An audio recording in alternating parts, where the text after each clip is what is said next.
माननीय अधिकारीगण, प्रिय शिक्षार्थी, स्वयंसेवक बंधुगण,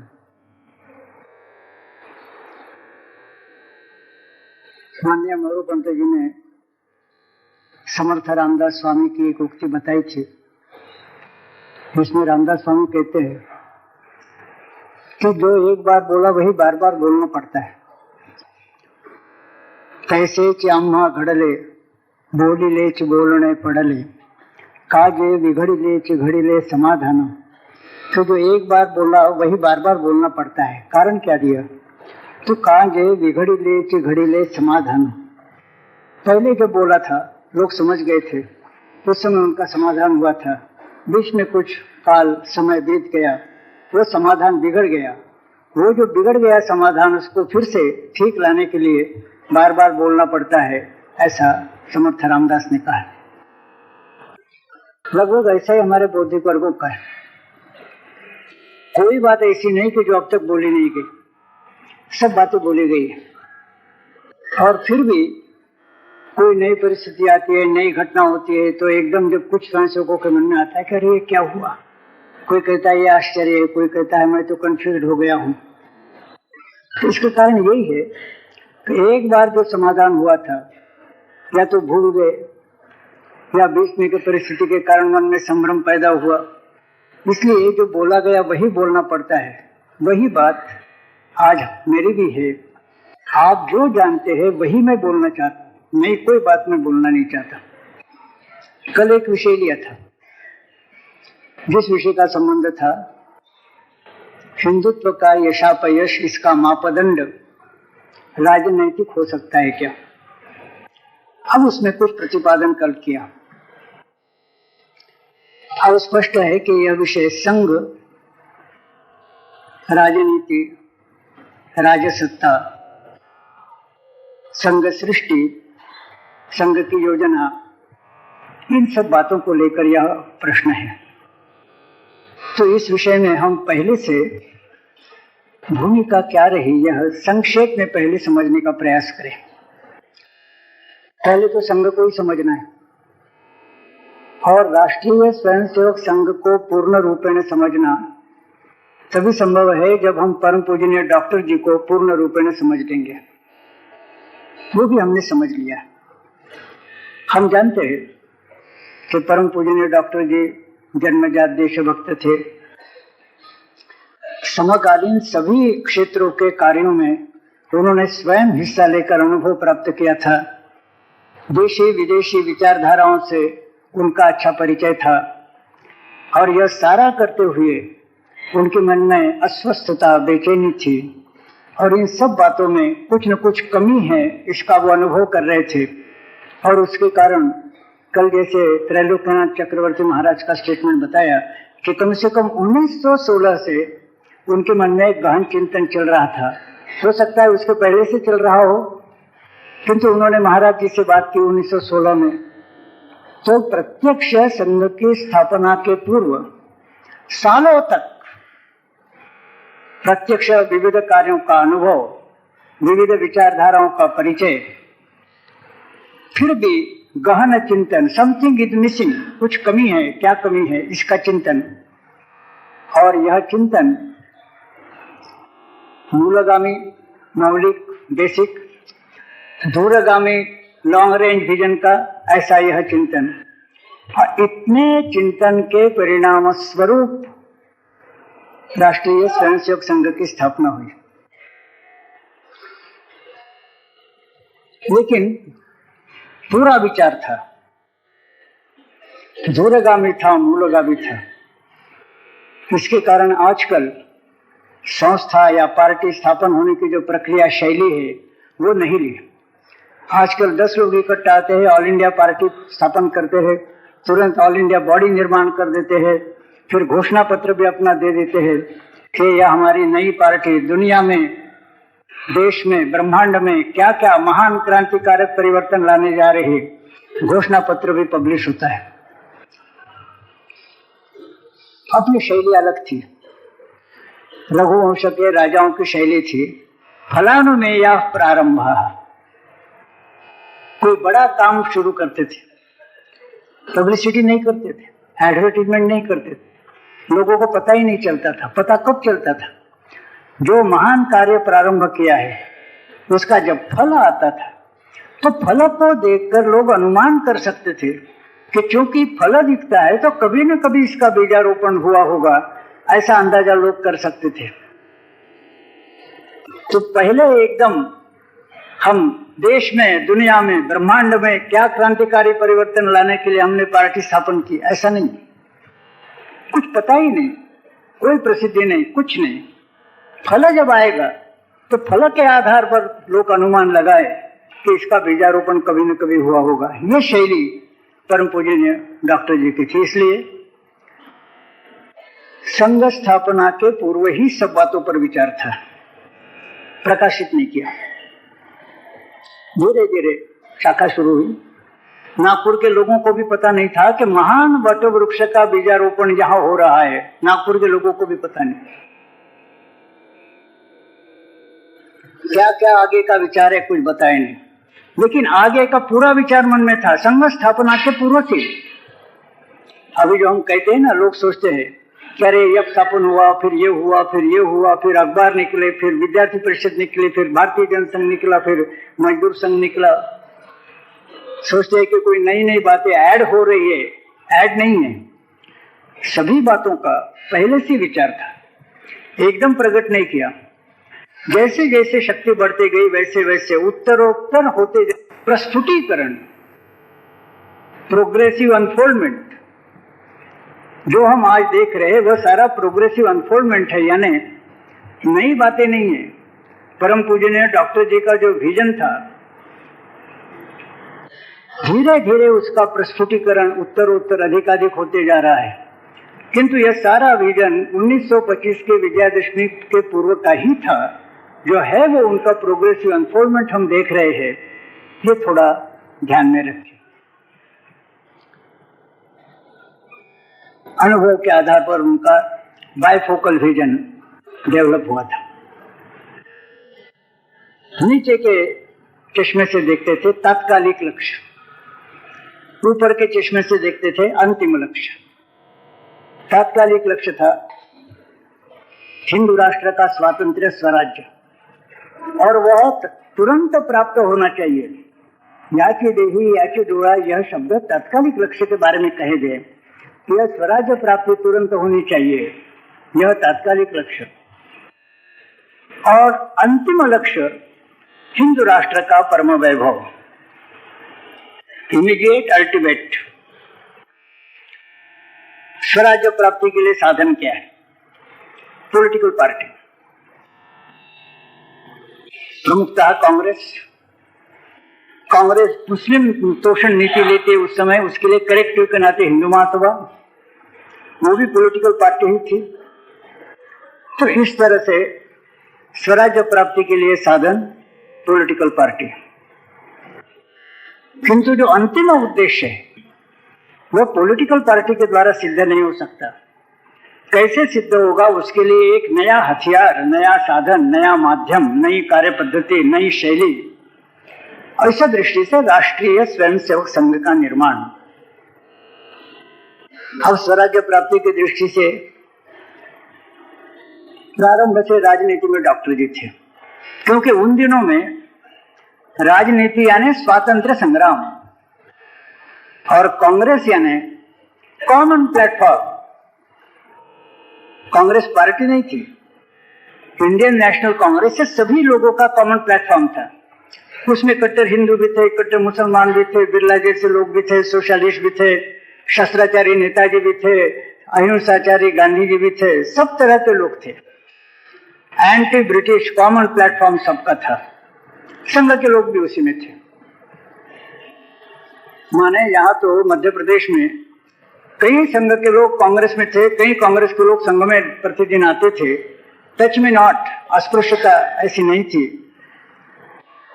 और इसी के कारण हम जानते हैं कि जब लोग प्रश्न करते हैं ना, करे संघ वालों ने स्वातंत्र्य संग्राम में क्या किया, यह लड़कपन का प्रश्न है। उस समय सभी लोगों ने जो कुछ भी किया वो कांग्रेस के झंडे के नीचे किया। कांग्रेस पार्टी नहीं थी, कॉमन प्लेटफॉर्म था। और 1937 तक यह कॉमन प्लेटफॉर्म की भूमिका रही। और तब तक जिन्होंने काम किया स्वतंत्र संग्राम के लिए, उन्होंने कांग्रेस के झंडे के नीचे किया। और अब जब कोई कहता है कि सब तो कांग्रेस ने किया, कांग्रेस ने किया नहीं, किसने किया? सब लोगों ने मिलकर किया।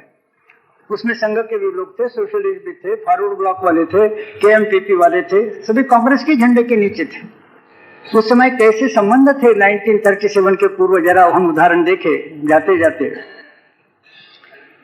कि व्यक्तिगत कैपेसिटी में जंगल सत्याग्रह करने के लिए परम पूजनीय डॉक्टर जी गए, कांग्रेस के झंडे के नीचे गए। तो दूसरा उदाहरण हम देखते। 1934 में वर्धा में शिविर लगा, सब जानते हैं वह घटना। उस समय जमीन दी थी जमनालाल जी बजाज ने, सारा सामान जमनालाल जी बजाज ने दिया था। फिर भी जानकी देवी बजाज ने माननीय अप्पा जी को कहा कि अप्पा जी और भी कुछ आपको सहायता चाहिए, बताइए, हम आपकी क्या सेवा कर सकते हैं। अप्पा जी ने कहा आपने सब दिया है, तो भी आप बोल रही तो मैं एक बात बोलना चाहता हूँ। क्या है? बोले कल हमारे डॉक्टर हेडगेवार आने वाले, अब उनके मिलने के लिए लोग आएंगे। आपके यहाँ आश्रम के सामने गांधी जी को मिलने के लिए लोग आते हैं, इस दृष्टि से जो एक तंबू लगाया है गांधी जी के लिए, 2 दिन के लिए यदि हमको वह तंबू मिलता है तो जरा सुविधा होगी। जानकी देवी बजाज ने कहा मैं गांधी जी से पूछता हूँ। गांधी जी को पूछा, गांधी जी ने कहा अरे बोलो डॉक्टर हेडगेवार आने वाले हैं, उनके लिए 2 दिन के तंबू चाहिए, दे दो, हम 2 दिन नजदीक के हॉल में लोगों के साथ बात करेंगे। गांधी जी के कहने पर जानकी देवी बजाज ने अपने आदमी के हाथ से तंबू डॉक्टर हेडगेवार जी के लिए संघ के शिविर में भेजा। मैं कल्पना दे रहा हूँ कि 37 के पहले का वायुमंडल, 37 के बाद में का वायुमंडल, इसमें बहुत अंतर है। अब उसी समय जो राजनीतिक घटनाएं हुई, उसमें सबसे बड़ी घटना कम्युनल अवार्ड की थी। अब कम्युनल का अवार्ड है, क्या बताने की आवश्यकता नहीं है, लेकिन इसने कांग्रेस और गांधी जी को बहुत मुश्किल में डाल दिया। कम्युनल अवार्ड जानबूझकर राष्ट्रघातक था, लेकिन वो यदि कांग्रेस रिजेक्ट करती है तो मुसलमान नाराज हो जाएगी, लेकिन एक्सेप्ट करती है तो सारा देश कहेगा कि कांग्रेस ने राष्ट्रघातक फॉर्मूला एक्सेप्ट किया है। क्या किया जाए? एक्सेप्ट करते हैं तो राष्ट्र गाली देगा, रिजेक्ट करते हैं तो मुसलमान नाराज हो जाएंगे। उस समय कांग्रेस ने अजीब फार्मूला निकाला। कम्युनल अवार्ड के बारे में कांग्रेस की क्या नीति? उन्होंने कहा we neither accept nor reject. अब तो एक्सेप्ट भी नहीं करते, रिजेक्ट भी नहीं करते। डॉक्टर मुंजे कहते थे ये कौन सी पॉलिसी है? चोर मकान में घुस गया, चोर के बारे में आपकी पॉलिसी क्या है? तो we neither welcome him nor drive him out. ये कोई पॉलिसी हो सकती है? उस पर जो चुनाव हुए, उस चुनाव में क्योंकि राष्ट्र के अंतिम इंटीग्रिटी के साथ संबंध था, संघ के स्वयंसेवकों ने पूरी ताकत के साथ चुनाव में हिस्सा लिया। सिंबॉलिक था, कांग्रेस नेशनलिस्ट पार्टी आने मालवीय की चुनाव तो हो गया, लेकिन उस चुनाव में हिंदू सभा के लोगों के ध्यान में आया कि कांग्रेस संघ के स्वयंसेवक जब काम करते हैं बहुत अच्छा काम करते हैं। तुमको लगा कि ये सारा संघ यदि हमारा स्वयं सैनिक दल बन जाए बड़ा आनंद होगा। हम तो लीडर ही हैं और हमारा जो बाकी कुर्सियां उठाने का और दरिया उठाने का काम करने के लिए संघ के स्वयंसेवक हमेशा के लिए मिल जाए स्वयं सैनिक दल के नाते, बड़ा आनंद होगा। उन्होंने बहुत कोशिश की, डॉक्टर जी ने होने नहीं दिया। किंतु डॉक्टर जी का और डॉक्टर मुंजे का ऐसा संबंध था कि एक तरह से ही was the mentor. Doctor ji छोटे थे, डॉक्टर मुंजे बड़े थे और डॉक्टर मुंजे ने काफी उनको सहायता की थी। इसके कारण एकदम डॉक्टर मुंजे को नाराज करना संभव नहीं था। तो डॉक्टर मुंजे ने बीच में ऐसे कुछ गलत स्टेटमेंट भी दिए संघ की दृष्टि से, डॉक्टर हेडगेवार जी ने बर्दाश्त कर लिए। तो मानते नहीं ये देखकर उन्होंने एक ऐसा कदम उठाया कि डॉक्टर हेडगेवार जी बहुत लिहाज रखने वाले हैं। डॉक्टर मुंजे का लिहाज तो वो तोड़ ही नहीं सकते। इसका एडवांटेज लेकर उन्होंने एक डॉक्टर मुंजे के नाम से स्टेटमेंट दिया कि हिंदू महासभा ने प्रस्ताव पारित किया है कि हिंदू महासभा अपनी सेना राम सेना नाम से निर्माण कर रही है, जिसके commander in chief doctor Keshav Baliram Hedgewar रहेंगे। सभी समाचार पत्रों में आ गया। अब तक तो डॉक्टर मुंजे ने कई गलत स्टेटमेंट दिए, लिहाज के कारण डॉक्टर हेडगेवार जी ने बर्दाश्त किया। ये स्टेटमेंट ऐसा था कि जिसमें राष्ट्रीय स्वयंसेवक संघ का कैरेक्टर ही बदल जाता था। डॉक्टर हेडगेवार जो संस्थापक राष्ट्रीय स्वयंसेवक संघ के हैं, वे ही यदि वहां कमांडर इन चीफ के नाते और हिंदू महासभा के सेना के मुख्य हो जाते तो ऑटोमेटिकली संघ भी एक स्वयं सैनिक दल हिंदू महासभा का हो जाएगा। ऐसा यह दांव था। उस समय फिर अपने इच्छा के खिलाफ जाकर जीवन भर जो लिहाज रखा था उसको तोड़कर स्टेटमेंट इशू करना डॉक्टर हेडगेवार जी के लिए बाध्य हो गया और बहुत अनिच्छा के साथ उन्होंने स्टेटमेंट इशू किया कि नहीं भाई, ये जो बताया गया है मेरे साथ सलाह मशवरा नहीं हुआ, मैंने इसको स्वीकार नहीं किया था, मैं इसको स्वीकार नहीं करता, मेरा इस राम सेना के साथ कोई संबंध नहीं। ऐसा स्टेटमेंट जो डॉक्टर मुंजे को बहुत नाराज करने वाला, ऐसा जीवन के अंतिम चरण में डॉक्टर मुंजे को नाराज किया, इसलिए कि राष्ट्रीय स्वयंसेवक संघ का कैरेक्टर बदल न जाए। डॉक्टर जी की मृत्यु हुई, किंतु पहले से सामान्य आदमी का ये रहता है कि भाई सबसे बड़ी बात क्या है, राजसत्ता। कोई भी काम करता है, राजनेता भी बताते थे कि राजसत्ता ही सबसे बड़ी बात है, और संघ का प्रयास तो सब लोग देख रहे थे। तो डॉक्टर जी को भी कहते थे, गुरु जी को भी कहते थे। गुरु जी को कहा कि गुरु जी, आप जो कह रहे कि संघ केवल संगठन करेगा, ये बात गश्ती नहीं। आप बोल नहीं रहे, आपका कोई अल्टीरियर मोटिव है। वास्तव में ये सारा आपका प्रयास राज्य सत्ता प्राप्त करने के लिए हो रहा है, ऐसा गुरु जी को कहा। गुरु जी ने बताया नहीं भाई, राज्य सत्ता हमारा ध्येय नहीं है। बोले हाँ, सब लोग ऐसा ही बोलते हैं, ये पब्लिक कंजम्पशन की बात है, लेकिन आप सारा राज्य सत्ता प्राप्त करने के लिए ही कर रहे हैं। गुरु जी ने कहा कि आप जो बोल रहे हैं इसके कारण मुझे दुख नहीं है, क्योंकि राज्य सत्ता प्राप्त करना ये कोई दोष नहीं है। हर एक नागरिक का यह अधिकार है, हर एक संस्था का यह अधिकार है, वो राज्य सत्ता प्राप्त करे, लोकतंत्र में है। तो हम यदि मानो ऐसा कहते हैं कि राष्ट्रीय स्वयंसेवक संघ राज्य सत्ता कैप्चर करना चाहता है, तो वो कोई दोष नहीं है। इसलिए आपके कहने के कारण, मुझे ये कहने के कारण दुख नहीं हो रहा, लेकिन आपके कहने के पीछे जो भावना है उसके कारण मैं बहुत दुखी हूं। अच्छा, क्या भावना है? गुरु जी ने कहा आप हमें मूर्ख समझते हैं, इसके कारण मैं दुखी हूं। बोले नहीं नहीं, मैंने आपको मूर्ख नहीं कहा। डॉक्टर जी ने कहा आप मूर्ख ही कह रहे हैं। राज्य सत्ता प्राप्त करना है, उसके लिए इतनी प्रदीर्घ प्रखर तपश्चर्या हजारों लोगों ने करने की आवश्यकता नहीं। 1925 से संघ चल रहा है, सैकड़ों प्रचारक सारा जीवन इसमें लगा रहे हैं, शादीशुदा लोग भी अपना घर बार छोड़कर इसमें काम कर रहे हैं।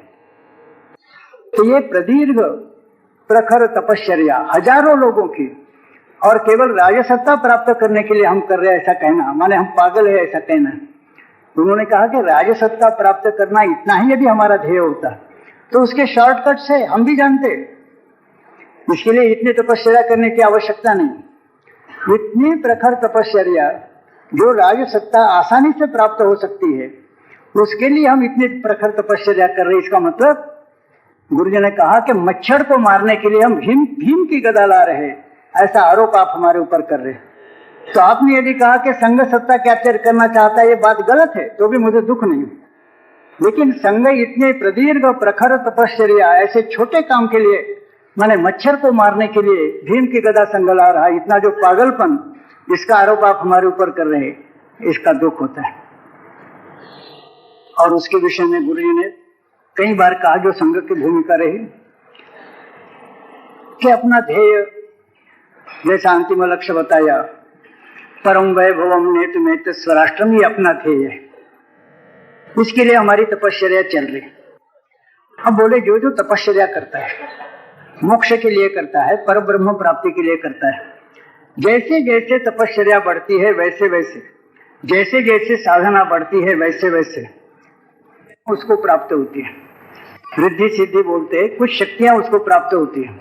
आपने देखा होगा कुछ लोग चमत्कार कर सकते हैं, ऐसी चुटकी बजाते हैं तो उसमें से और विभूति और गुलाल निकलता है। दूसरे के मन में क्या है वो बता सकता है। इस समय अमेरिका में क्या चल सका है बताने की शक्ति। ऐसे कई शक्तियां साधना करते करते विकसित होती है।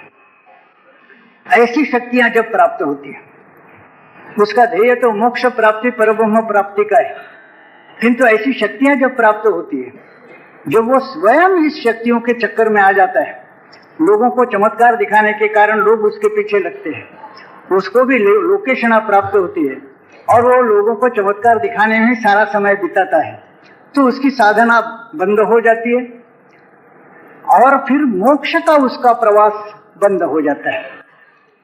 उसने मोक्ष की तरफ जाना है।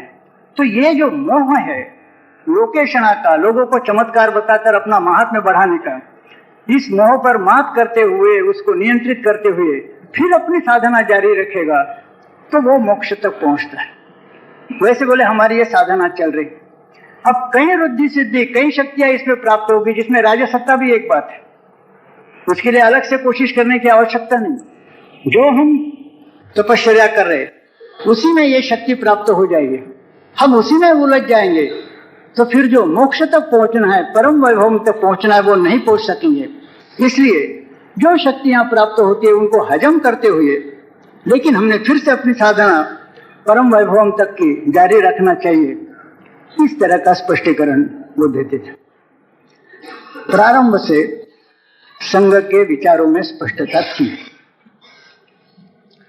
साध्य साधन विवेक परम पूज्य डॉक्टर जी ने जाने के पहले हमारे सामने रखा था, बताया था साध्य क्या है। परम वैभवम ने तुम्हें तत्स्वराष्ट्र, उसका साधन क्या है। विधायाश्च धर्मस्य संरक्षणम, उसका आधार क्या है। तो विजय त्रिचन संहता कार्य शक्ति, हमारी हिंदुओं की अखंड विजयशालिनी कार्य शक्ति, यह उसका आधार माने हिंदू संगठन या आधार। इस आधार पर धर्म का संरक्षण, उसके फलस्वरूप हिंदू राष्ट्र का परम वैभव, ये साध्य साधन विवेक सामने रखा और फिर कहा कि इसमें सबसे कठिन काम यह आधारभूत हिंदू संगठन निर्माण करना ही है। बाहर के लोगों को पता नहीं चलता उनको संगठन क्या है, माने वोटर और स्वयंसेवक इसमें अंतर क्या है, बाहर का आदमी नहीं समझ सकता। एक एक स्वयंसेवक निर्माण करने के लिए बहुत मेहनत करनी पड़ती है। तो बोले जो सबसे कठिन कार्य है, आधारभूत कार्य है, वही राष्ट्रीय स्वयंसेवक संघ करेगा। संपर्क, संस्कार, स्वयंसेवक, संगठन, इतना ही करेगा। Organisation is our beginning, organisation our end. संगठन यह हमारा प्रारंभ बिंदु है, आखिर तक हम केवल संगठन ही करते रहेंगे और कुछ नहीं करेंगे। लोगों ने प्रश्न पूछे, आपने परम वैभवम का लक्ष्य रखा है, उसके लिए राष्ट्र जीवन के विभिन्न क्षेत्रों में विभिन्न कार्यों की रचना, विचारों का विकास करने की आवश्यकता है। आप कह रहे हैं कि हम दक्षाराम छोड़कर कुछ नहीं करेंगे, ये सब कैसे होगा। डॉक्टर जी कहते तो होगा, सब होगा। मैंने कहा ना फलाना में या प्रारंभ, एकदम मैनिफेस्टो नहीं बताया ये सब होगा। धीरे जैसे जैसे शक्ति बढ़ती गई, भाषा में अंतर आता गया समझ बूझकर, और फिर यह बात स्पष्ट की कि प्रारंभ से हमारी संघ सृष्टि की योजना ऐसी है कि संघ केवल संगठन करेगा, लेकिन इस देश में कोई भी काम ऐसा नहीं रहेगा जो करने योग्य है और नहीं हुआ। सारे करने योग्य काम ये हो जाएंगे। संघ की शक्ति हम इतनी बढ़ाएंगे कि संघ के आशीर्वाद के बगैर हिंदुस्तान में कुछ नहीं हो सकता, इतनी परिस्थिति हम निर्माण करेंगे। सारे करणीय कार्य होकर रहेंगे। कैसे होंगे, तो कहा संघ केवल संगठन करेंगे। संपर्क, संस्कार, स्वयंसेवक, संगठन, यही तक संघ से मित्र है।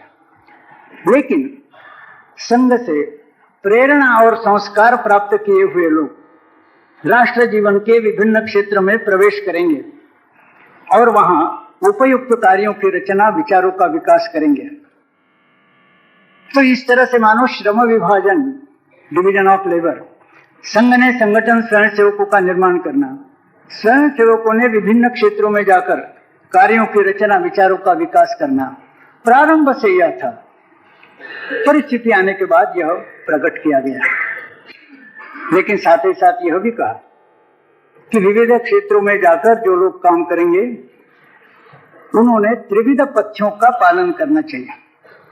त्रिविध पथ्य क्या बताए?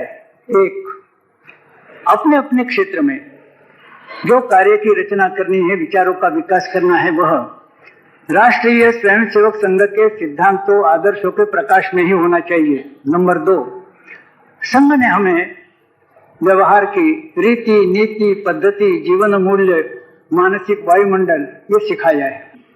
अन्य क्षेत्र में पहले से काम करने वाले लोग हैं, वो गलत ढंग से व्यवहार कर रहे हैं, तो वहां जाने के बाद हमारा ऐसा नहीं होना चाहिए कि हमने तुरंत कुछ ये सब प्राप्त किया, इसलिए वो जैसे गंदे मार्ग का अवलंबन करते हैं, तिकड़मबाजी है, हथकंडे है, चालाकी है, हम भी जरा तुरंत ये सब प्राप्त हुआ ऐसा दिखाने के लिए गंगा गए गंगादास, जमुना गए जमुनादास, ऐसा नहीं होना चाहिए।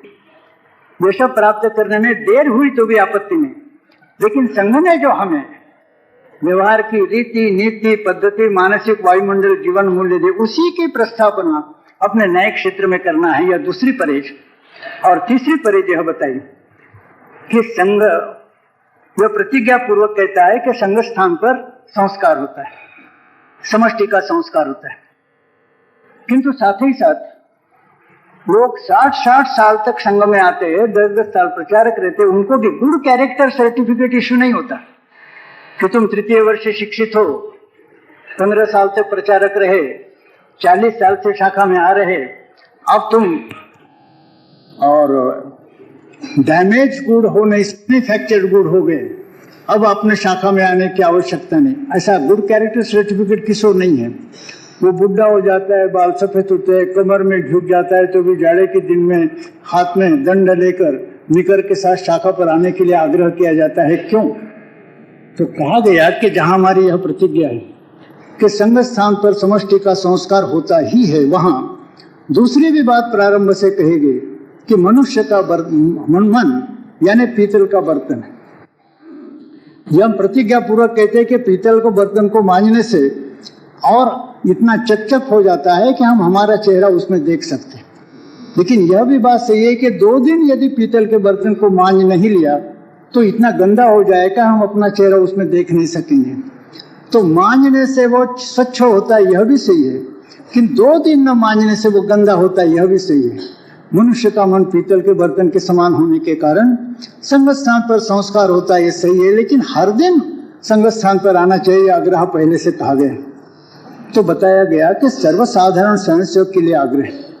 आप विभिन्न क्षेत्रों में जाने वाले जो है, जहां पहले से वायुमंडल गंदा है, तो आपके लिए तो हर दिन अपना मन साफ करने के लिए शाखा में आना आवश्यक है। तो सर्वसामान्य स्वयंसेवक के तुलना में अधिक आग्रह पूर्वक आपने प्रतिदिन शाखा में आना चाहिए। यह तीसरी परहेज बताई गई। तीनों परहेज का पालन करते हुए जहां जहां काम होगा वहां कोई गड़बड़ नहीं होगी, ठीक ढंग से काम होगा। जहां परहेज का पालन नहीं होगा वहां गड़बड़ियां होगी, पहले से ये कहा गया। और फिर सभी संस्थाओं के लिए यह बताया गया है कि सभी संस्थाओं के संबंध क्या है। लोगों के सामने आता था, विभिन्न संस्थाएं देखते थे, स्वयं सेवकों के द्वारा निर्मित ऐसे विभिन्न संस्थाएं देखते थे। अब उस समय सभी लोगों के सामने एक ही मॉडल था, वो कम्युनिस्टों का था। और कम्युनिस्टों की रचना ऐसी थी कि communist party in the centre, जैसे सूर्य मंडल में सूर्य केंद्र में, बाकी नवग्रह उसके पीछे चक्कर काटते हैं, तो वैसे कम्युनिस्ट पार्टी केंद्र में, और फिर जो बाकी उनकी संस्थाएं हैं वो कम्युनिस्ट पार्टी के विंग के रूप में है, ट्रांसमिशन बेल्ट के रूप में है, फ्रंट ऑर्गेनाइजेशन के रूप में है, सैटेलाइट के रूप में है, केंद्र यानी कम्युनिस्ट पार्टी। कम्युनिस्ट पार्टी और बाकी का समाज, इसको जोड़ने वाला transmission belt, front organisation, communist party की विंग यानी बाकी संस्था, ये रचना सबने देखी थी। जब संघ के स्वयंसेवक विभिन्न संस्थाएं चलाने लगे तो पुराने अनुभव के आधार पर लोगों ने सोचा कि इनकी भी रचना ऐसी होनी चाहिए। इतना यह है कि कम्युनिस्ट पार्टी के स्थान पर आरएसएस है, बाकी ये सारे उनके विंग थे, फ्रंट ऑर्गेनाइजेशन से, ट्रांसमिशन बेल्ट से, सैटेलाइट से, ऐसा ही होना चाहिए। इससे और क्या हो सकता है ऐसा सर्वसामान्य लोग सोचने लगे। वो जानते नहीं थे कि परम पूज्य ने डॉक्टर जी की प्रतिभा असामान्य थी, अभूतपूर्व थी। पहले जो बातें किसी ने सोची भी नहीं, ऐसी बातें सोचने की क्षमता डॉक्टर जी में थी। उन्होंने एक अलग स्ट्रक्चर की रचना की थी, वो समझना लोगों के लिए कठिन था। किंतु पहले से बताया गया कि स्वयं सेवकों के द्वारा चलाई जाने वाली कई संस्थाएं हैं, किंतु वो हमारी विंग नहीं है, संघ की विंग नहीं है। स्पष्ट रूप से कहा गया कि कोई संस्था संघ की विंग नहीं, संघ की फ्रंट ऑर्गेनाइजेशन नहीं। संघ की विंग यानी संघ के स्वयंसेवक, संघ के स्वयंसेवक ही संघ की विंग थे, संस्थाएं संघ की विंग नहीं। भारतीय मजदूर संघ संघ की विंग नहीं है, डीबी ठेंगड़ी संघ की विंग है। और इस दृष्टि से हर एक संस्था ऑटोनॉमस है, स्वायत्त है, अपने ढंग से काम करे। जो स्वयंसेवक इंचार्ज के नाते वहां काम कर रहे हैं वो संघ के स्वयंसेवक है, संघ को समझते हैं, संघ की रीति नीति आदर्श सारा ध्यान में रखकर और साथ साथ अपने क्षेत्र विशेष की जो बाध्यताएं होगी, विशेषताएं होगी, उनको भी ध्यान में रखकर वो अपने सहकारियों के साथ बातचीत करते हुए डेमोक्रेटिकली लोकतांत्रिक ढंग से अपने साथियों के साथ बात करते हुए अपनी अपनी संस्था की नीति तय करे। और संघ को यह विश्वास है कि इस तरह से जो अलग अलग संस्थाओं के इंचार्जेस रखे गए वो संघ के अच्छे आत्मसमर्पित स्वयंसेवक है। हर एक क्षेत्र की अलग अलग बाध्यताएं हैं, ये बात सही है, किंतु उनके साथ भी संघ से ही वो विचार करेंगे, यह विश्वास संघ का है। अब स्वायत्तता है, किंतु उसके साथ साथ स्वायत्तता है, इसका मतलब है कि कम्युनिस्ट पार्टी के समान फिजिकल कंट्रोल नहीं, बैकसीट ड्राइविंग नहीं, हस्तक्षेप नहीं। हाँ, उसी संस्था के प्रमुख लोग सलाह मशविरा करने के लिए हमारे सरसंघ चालक जी के पास आते हैं तो वो सलाह दे सकते हैं, लेकिन हस्तक्षेप नहीं। किंतु इसका दूसरा मतलब भी नहीं, यहां हम समझने में गलती करते हैं। दूसरा मतलब भी नहीं है कि हमारे स्वयंसेवक संस्था चला रहे, अपने क्षेत्र की बाध्यताओं के कारण कुछ नीति तय कर रहे हैं। ऐसा लगता है कि संघ के विचार से मेल न खाने वाला विचार वो वहां प्रकट कर रहे हैं। तो जैसे ये नहीं कि उन्होंने ऐसा कोई विचार प्रकट नहीं करना चाहिए, इस पर रुकावट, ये भी नहीं, उनको स्वायत्तता है। लेकिन दूसरा मोह भी नहीं है, जैसे धृतराष्ट्र को अपने लड़कों का मोह था, मोह भी नहीं कि उनको असुविधा न हो, इसलिए संघ ने राष्ट्रहित के दृष्टि से जो स्पष्ट विचार प्रकट करना है उसमें कुछ मोड़ डालना, उसको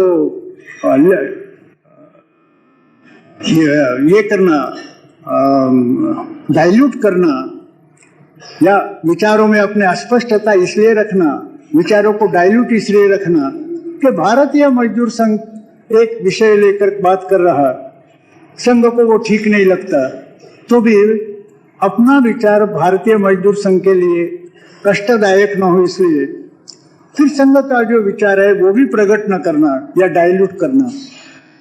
जैसे हमारे क्षेत्र की कुछ बाध्यता है, सब जानते, कलेक्टिव बार्गेनिंग चलता है।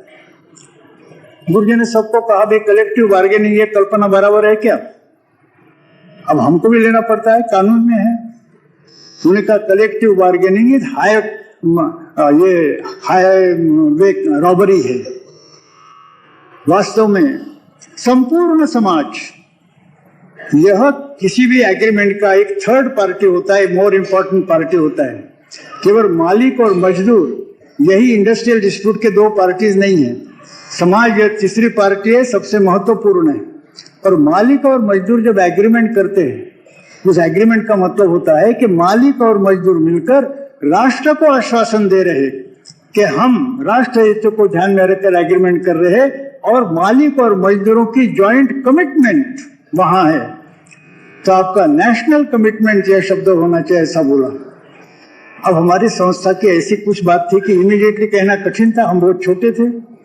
बाद में जब हमारी शक्ति बढ़ गई, हमने कलेक्टिव बार्गेनिंग के जगह बेंगलोर में जब हमारा अधिवेशन हुआ, हमने स्पष्ट रूप से कहा कि हम कलेक्टिव बार्गेनिंग शब्द को नहीं मानते, नेशनल कमिटमेंट हमारा शब्द रहेगा। लेकिन ये कहने में हमें कई साल लग गए। हर एक क्षेत्र की कुछ बाध्यताएं होती है। तो संघ का क्या कहना है, वो एकदम उनके ऊपर थोपना ये भी बात नहीं, लेकिन उनको असुविधा न हो इसलिए संघ की बात डाइल्यूट करना ये भी बात नहीं। और हर क्षेत्र के विषय में संघ ने ऐसा किया। अब जैसा मैंने कल कहा कि कई लोगों की ये लड़कपन की कल्पना है कि सारे लोग हिंदुत्ववादी है तो सभी विषयों पर सबका एक मत होना चाहिए। कल मैंने उदाहरण दिया, सब हिंदुत्ववादी है तो भी टैक्सेशन कैसा रहे, 10+2+3 के फॉर्मूला के विषय में क्या हो, चंडीगढ़ किसको दिया जाए, इस पर सब हिंदुत्ववादियों का एक मत होना आवश्यक नहीं है। हाँ, 370 यूनिफॉर्म सिविल कोड, राम जन्मभूमि, इसके विषय में संघ सृष्टि के सभी संस्थाओं के लोग एक मत के होने ही चाहिए, क्योंकि ये सिद्धांत का सवाल है। बाकी कुछ व्यावहारिक बातें होती है, तो सभी व्यावहारिक बातों पर सभी हिंदुत्ववादियों का एक मत हो, ये कहना गलत बात है। अब जैसे आज के प्रश्न है, कोई कहेगा देश की सुरक्षा, आर्थिक आक्रमण का प्रतिकार, सांस्कृतिक आक्रमण का प्रतिकार, ये बातें ऐसी कि संघ सृष्टि के सभी लोगों का, सभी व्यक्तियों का, सभी संस्थाओं का एक मत ही होना चाहिए। यहाँ दो राय होने के लिए कोई गुंजाइश नहीं। लेकिन कल हमारे भारतीय मजदूर संघ ने मांग की सरकारी कर्मचारियों को 250 रुपए का बोनस मिलना चाहिए। अब हमारी मांग है, हमारे क्षेत्र विशेष की विशेषता है, हमारी बाध्यता है। तो क्या मैं यह कहूँ भारतीय मजदूर संघ की ओर से कि हम संघ सृष्टि के, तो संघ सृष्टि के सभी संस्थाओं ने हमारे 250 रुपए बोनस के मांग का समर्थन करना चाहिए, ऐसी अपेक्षा मैं करूं क्या? नहीं है। हमारी क्षेत्र विशेष की बातें हैं, हम अपनी क्षेत्र विशेष की बात कहेंगे। अलग अलग लोग अलग अलग राय दे सकते हैं। देश की सुरक्षा, यह विषय का स्तर अलग है, और 250 रुपए का बोनस मजदूरों को देना अलग स्तर का विषय है। पहले विषय पर संघ सृष्टि के सभी लोगों का एक मत होना चाहिए। दूसरे विषय पर व्यवहारिक स्तर पर कोई एक कहेगा, कोई दूसरी बात कहेगा, कोई तीसरी बात कहेगा। यह विवेक रखने की आवश्यकता है। राजनीतिक क्षेत्र के बारे में भी यही हुआ। संघ पर की पाबंदी हट गई, स्वयंसेवक बहुत नाराज हो गए। जबरदस्ती से हमको गांधी हत्या में इन्वॉल्व किया गया। बदमाश लोग हैं, इनको हटाना चाहिए, और देश का कारोबार ठीक ढंग से चलाना है तो राष्ट्रीय स्वयंसेवक संघ ने स्वयं पॉलिटिकल पार्टी बनकर देश का कारोबार अपने हाथ में लेना चाहिए। ऐसा सोचने वाले कई अच्छे अच्छे स्वयंसेवक निर्माण हुए। उनको जवाब देने के लिए परम पूज्य गुरु जी ने कुछ भाषण दिए एक शिविर में, जो ध्येय दर्शन इस नाम से प्रकाशित हुए।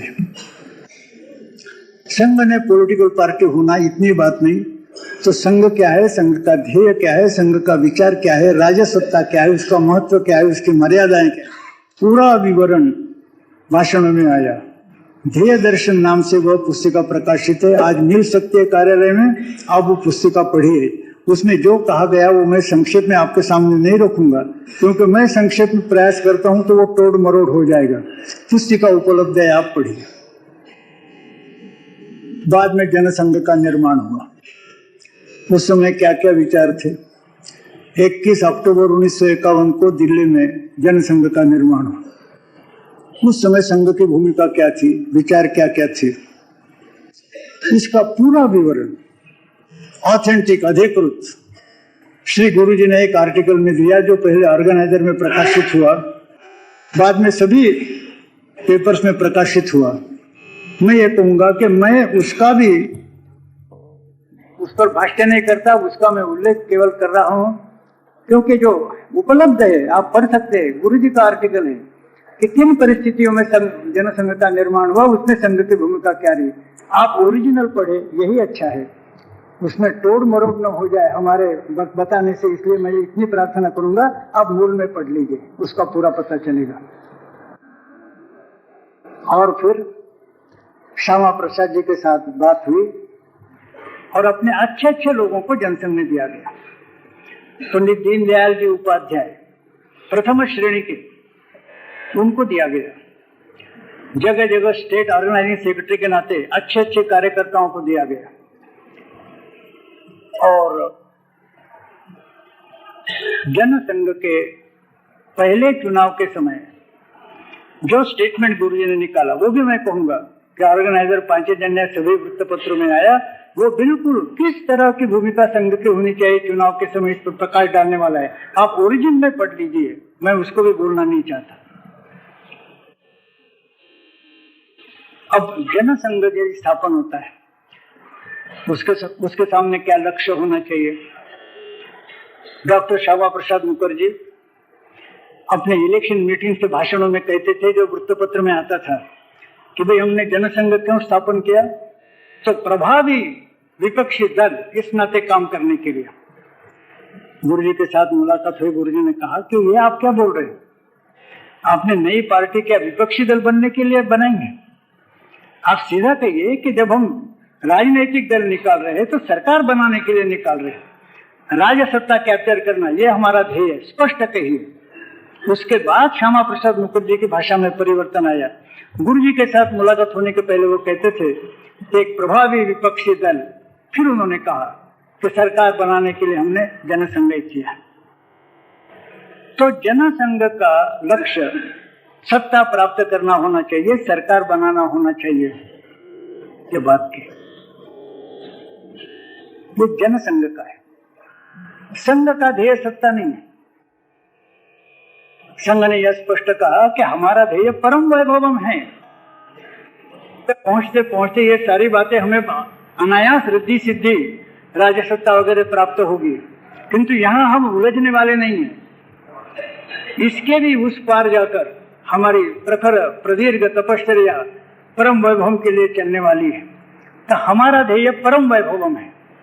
किंतु जनसंघ के सभी स्वयंसेवक के नाते परम वैभवम यही ध्येय सामने रखते हैं, तो भी संस्था के नाते जनसंघ का ध्येय का राज्य सत्ता प्राप्त करना यह होना चाहिए। अब ये दोनों में किस तरह का अंतर है थोड़ा समझ लीजिए। और उस दृष्टि से ये जो लोगों का ख्याल है, जैसा सभी हिंदुत्ववादियों का सभी प्रश्नों पर एक मत क्यों नहीं, ये जैसे लड़कपन वाला प्रश्न है, वैसे संघ सृष्टि के सभी संस्थाओं का सभी विषय पर एक मत क्यों नहीं, ये भी लड़कपन का प्रश्न है। संस्था विशेष की कुछ बाध्यताएं होती है। ध्येय सामान्य होते हुए भी भाषा अलग, विचार अलग हो सकते हैं। इसलिए कहा कि देश की सुरक्षा, सांस्कृतिक आक्रमण, आर्थिक आक्रमण, ये अलग स्तर के विषय, और व्यवहारिक स्तर पर क्या किया जाए, कौन सी नीति अपनाई जाए, क्या टैक्टिक्स, क्या स्ट्रेटेजी बनाई जाए, ये अलग स्तर की बात है। और उस समय यह परहेज रखी गई कि किसी भी संस्था की स्वायत्तता में बाधा न डालना, किंतु साथ ही साथ किसी भी संस्था ने क्षेत्र विशेष के बाध्यता के कारण ऐसी यदि कोई नीति अपनाई जो संघ के विचार से मेल नहीं खाती, तो संघ ने अपने विचार प्रकट करने में संकोच नहीं रखना, अपने विचारों में डाइल्यूशन नहीं लाया। कई प्रसंग है। महाराष्ट्र में संयुक्त महाराष्ट्र समिति का निर्माण हुआ।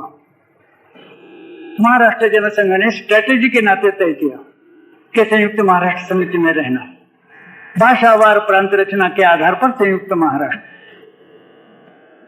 जनसंघ संयुक्त महाराष्ट्र समिति में था। सारे महाराष्ट्र में संयुक्त महाराष्ट्र यानी भाषावार प्रांत रचना का वायुमंडल सब संपूर्ण महाराष्ट्र में था।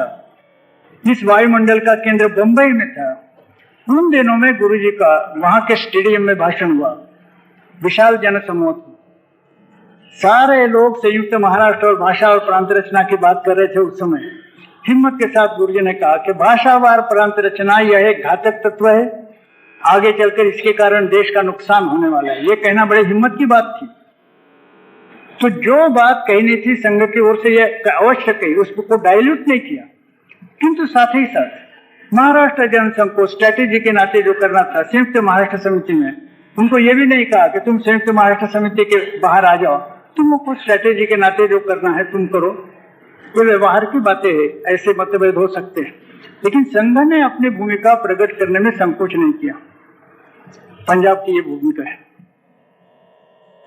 वहां किसी चक्कर में आकर, मोह में आकर जो गलत बात थी ऐसा सब लोग महसूस कर रहे पंजाब के लिए, लेकिन किसी मोह में आकर वहां के पंजाब के जनसंघ ने ऐसा तय किया कि पंजाबी भाषा है, जिनकी मातृभाषा पंजाबी है, उन्होंने भी हिंदी लिखवाना चाहिए और प्रचार शुरू किया कि जो हिंदू पंजाबी भाषी है उन्होंने भी अपनी मातृभाषा सेंसस के समय हिंदी लिखवानी चाहिए। अब ये संघ को मान्य नहीं था।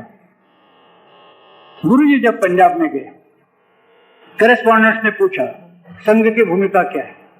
गुरुजी ने कहा संघ की भूमिका है कि जिनकी पंजाबी मातृभाषा है उन्होंने पंजाबी लिखना चाहिए, जिनकी हिंदी है उन्होंने हिंदी लिखना चाहिए। पंजाबी भी हमारी है, हिंदी भी हमारी है। पंजाबी हमारी भाषा है, गुरुमुखी हमारी लिपि है, गुरु ग्रंथा साहब हमारा ग्रंथ है, इसलिए जिनकी पंजाबी है उन्होंने पंजाबी लिखवानी चाहिए। गुरुजी तो निकल आए। दूसरे दिन हमारे कृष्णलाल मैनी को करेस्पॉन्डेंट्स ने घेर लिया। उन्होंने कहा, अरे भाई तुम बोल रहे हैं कि सबने हिंदी लिखवानी चाहिए, और तुम्हारे एमएस गुरुवलकर आए थे संघ के चीफ, उन्होंने तो कहा कि पंजाबी लिखवानी चाहिए। और वो घबरा गए। उन्होंने घबराहट में कहा, नहीं नहीं, बात ऐसी है कि mister M S Golwalkar is not a member of our party. अब वो घबरा कर बोला। मैं समझता हूँ कि मोमेंट ऑफ वीकनेस में बोल दिया, आपने बहुत अच्छे हैं, हमारे मित्र थे, अभी तो उनकी मृत्यु हो गई, but he is not a member of my party, ऐसा एकदम बोल दिया। अब उस समय संघ ने पंजाब के जनसंघ को यह नहीं कहा कि तुम ये भूमिका छोड़ दो, तुमको स्ट्रेटेजी के नाते लगता है तुम करो, स्वायत्तता है, ऑटोनॉमी है, किंतु साथ ही साथ उनको असुविधा न हो, एम्बेरसमेंट न हो, इसलिए संघ ने अपने भूमिका को डाइल्यूट नहीं किया, जो स्पष्ट है वो भूमिका रखी। तीसरा प्रसंग बांग्लादेश के रिकॉग्निशन के समय आया। भारतीय सेना के कारण बांग्लादेश स्वतंत्र हुआ। सब लोगों में उत्साह था कि मुजीबुर रहमान को और बांग्लादेश को मान्यता देनी चाहिए। जनसंघ के लोगों में भी था। गुरुजी इस विषय में ही वॉज रेटिसेंट, जरा वो सोचकर होना चाहिए ऐसा सोचते थे। अब मौका ऐसा आया कि हमारा ही पेपर, हम कहते हैं कि बाकी पेपर्स हमको मिस रिप्रेजेंट करते हैं, हमारा ही पेपर मदरलैंड, इसमें एक दिन फ्रंट पेज पर 2 स्टेटमेंट्स आ गए। एक स्टेटमेंट था जनसंघ के अखिल भारतीय नेता का, जिसमें कहा गया कि इंदिरा गांधी की हम निंदा करते हैं कि वो मान्यता देने में बांग्लादेश को क्यों देर कर रही है। और उसके बगल में गुरुजी का था कि प्रेस करेस्पॉन्डेंट ने पूछा तो गुरुजी ने कहा कि इंदिरा गांधी देर कर रही है, ठीक है, यह बहुत उलझन वाला प्रश्न है, इसके कई पहलू है, इस पर विचार करना पड़ेगा। तो वो she is taking her own time, ये अच्छा है। दोनों बगल में एक दूसरे के। बाद में फिर सबको आश्चर्य हुआ। जनसंघ के लोग भी गुरुजी के पास आए, आपने एकदम ऐसा ऐसा स्टेटमेंट दे दिया। गुरुजी ने कहा, भाई जो संघ के नाते है वो मैं बोलूंगा, आपको ने जो बोलना है आप बोलिए, आपको स्वायत्तता है। पूछा आपने ऐसा क्यों बोला? बोले देखिए, आप ऐसा समझ रहे हैं कि भारतीय सेना के कारण बांग्लादेश स्वतंत्र हुआ, तो बांग्लादेश हमेशा हमेशा के लिए इस उपकार का स्मरण करेगा। गलत बात है, कभी भी वो हमारे खिलाफ जा सकते हैं। लेकिन आज की स्थिति में वेस्ट पाकिस्तान और ईस्ट पाकिस्तान में एक ही स्टेट है, इसलिए जहां तक फॉरेन पावर का सवाल है, तो कोई फॉरेन पावर यदि वेस्ट पाकिस्तान में आज बेस ऑफ ऑपरेशन बनाती है, उसी का ईस्ट पाकिस्तान में रहेगा जब तक ईस्ट पाकिस्तान वेस्ट पाकिस्तान के साथ था। तो एक फॉरेन पावर का बेस ऑफ ऑपरेशन हमें बर्दाश्त करना पड़ता। अब इसको हमने मान्यता दे दी और ये स्टेट बन गया। ऐसा यदि हुआ कि वेस्ट पाकिस्तान में एक फॉरेन पावर का अड्डा, ईस्ट पाकिस्तान में दूसरे फॉरेन पावर का अड्डा, तो दोनों तरफ 2 फॉरेन पावर के अड्डे बन जाए, हमारे लिए तो मुश्किल हो जाएगा। अब ये सोचा नहीं था। राजनीतिक क्षेत्र में बहुत लंबा विचार करना यह अव्यावहारिक माना जाता है, किंतु राजनीतिक लोगों को यह भी नहीं बताया कि तुम अपनी भूमिका प्रकट न करो, तुमको स्वातंत्र्य है, स्वायत्तता है। लेकिन इसके कारण संघ ने अपनी भूमिका डाइल्यूट नहीं की। गुरु जी के जाने के बाद पूज्य निवाह साहब के समय एक ऐसी घटना हुई। एक विशेष परिस्थिति थी। सर संघ चालक के नाते पूज्य निवाह साहब थे, लेकिन राजनीतिक क्षेत्र का काम माननीय भावराव जी देवरस देखते थे। दिल्ली में उनका ज्यादा केंद्र रहता था। उन्होंने संपूर्ण परिस्थिति का अध्ययन किया, विभिन्न नेताओं के साथ बातचीत की, कुल मिलाकर परिस्थिति क्या है इसका जायजा लिया और राष्ट्र के नाते, संघ के नाते यानी क्या है, राष्ट्र के नाते उन्होंने ऐसा विचार बनाया और वो प्रकट किया, समाचार पत्रों में आया कि भी आज की कुल मिलाकर परिस्थिति ऐसी है कि जिसमें देश के दृष्टि से मुझे ऐसा लगता है कि कांग्रेस और भाजपा दोनों एकत्रित आकर जो अवांछनीय तत्व है उनका मुकाबला करेंगे तो देश के दृष्टि से अच्छा होगा। स्टेटमेंट आ गया। अब संघ के नाते बिल्कुल उचित था, किंतु यह भी बात स्पष्ट है कि भाजपा के लिए तो आत्मघातक ही था, क्योंकि यदि भाजपा और कांग्रेस मिलकर ही एकत्रित आना है तो भाजपा का रोल नहीं रहता। अडवाणी जी का दूसरे दिन स्टेटमेंट आया कि माननीय भावराव जी का हम बहुत आदर करते हैं, ये उन्होंने कहा इससे भाजपा सहमत नहीं है, क्योंकि उनके कहने के मुताबिक यदि हम कांग्रेस और हम एकत्रित होकर काम करते हैं तो भाजपा की कोई प्रॉपर्टी नहीं रहती, we will have to wind up our shop, ऐसा अडवाणी जी का स्टेटमेंट आया। भाजपा की दृष्टि से वह भी आवश्यक। उनका स्टेटमेंट आने के बाद उसी दिन भोजन के समय एक जगह दोनों आए, तो लोगों ने सोचा कि शायद अडवाणी जी के स्टेटमेंट के कारण भावराव जी नाराज हो गए हुए। भावराव जी ने स्वयं ही शुरुआत की। उन्होंने कहा अडवाणी जी आपका स्टेटमेंट पढ़ा, आपका स्टेटमेंट बिल्कुल ठीक है, भाजपा की दृष्टि से आपने यही कहना ठीक है और संघ के दृष्टि से मैंने यही कहना उचित था। तो ये जो एक लड़कपन की भावना लोगों के मन में है कि सभी लोगों ने सभी विषयों पर एक राय रखनी चाहिए, वो बात नहीं है। हाँ, जो ऐसे विशेष प्रॉब्लम है, सुरक्षा, आक्रमण, इसके बारे में सबकी एक राय होनी चाहिए, लेकिन क्षेत्र विशेष की बाध्यताओं को ध्यान में रखकर हर संस्था को स्वायत्तता है, लेकिन हर संस्था को एम्बेरसमेंट न हो, असुविधा न हो, इसलिए राष्ट्रीय स्वयंसेवक संघ ने अपने भूमिका में डायल्यूशन नहीं लाना है, निसंकोच अपनी भूमिका प्रकट करनी है। इसमें हमारे मन में कंफ्यूजन होने की कोई आवश्यकता नहीं, लेकिन कंफ्यूजन हो जाता है। इसलिए कंफ्यूजन हो जाता है कि हम एक एक समय एक एक आवेश में आ जाते हैं। सारा जो मैंने बोला वो सब आप जानते, जानने के बाद भी कहाँ जे घड़ी ले बिघड़ी ले घड़ी ले समाधान, तो हम भूल जाते हैं, हमारा समाधान नष्ट हो जाता है और फिर आवेश आता है, चुनाव आता है। हम जैसे मैंने कल कहा कि चुनाव में हम काम करते हैं, पहले से कर रहे, कई कारणों से कर रहे, वो कारण सब कल बताए, किंतु चुनाव में हम काम करते हैं इसके लिए, और यदि हमने ज्यादा काम करना चाहिए इसलिए अतिरेकी भाषा का प्रयोग हुआ, एक्सट्रीमिस्ट, नो और नेवर, अभी नहीं तो कभी नहीं, बस इस समय हम चुनाव हार गए तो हिंदू राष्ट्र खत्म हो जाएगा, वगैरह वगैरह। स्वयंसेवकों को जोश दिलाने के लिए ऐसे यदि अतिरेकी भाषा का प्रयोग हुआ, वो भी बेचारा जोश में आ जाता है। और जैसा मैंने कल कहा कि यह भूल जाता है कि ये शादी किसकी है। कल मैंने पुरोहित का उदाहरण दिया कि पुरोहित ने समझना चाहिए कि ये मैं लड़का और लड़की, इनको पति और पत्नी बना रहा हूं, ये मेरे कारण हो रही बात सही है।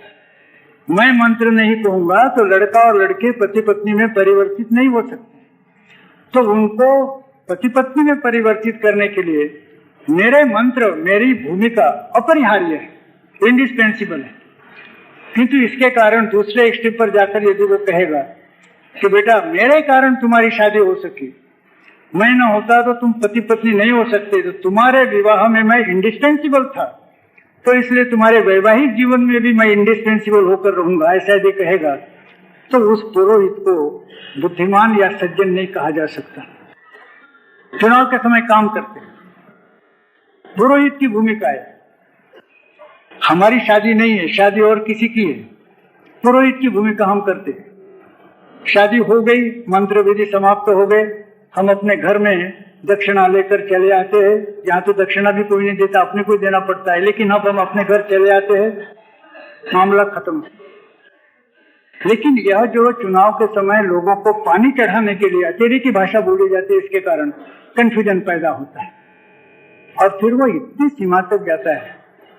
मैंने देखा है, थोड़े उदाहरण है लेकिन कितनी सीमा तक जाता है।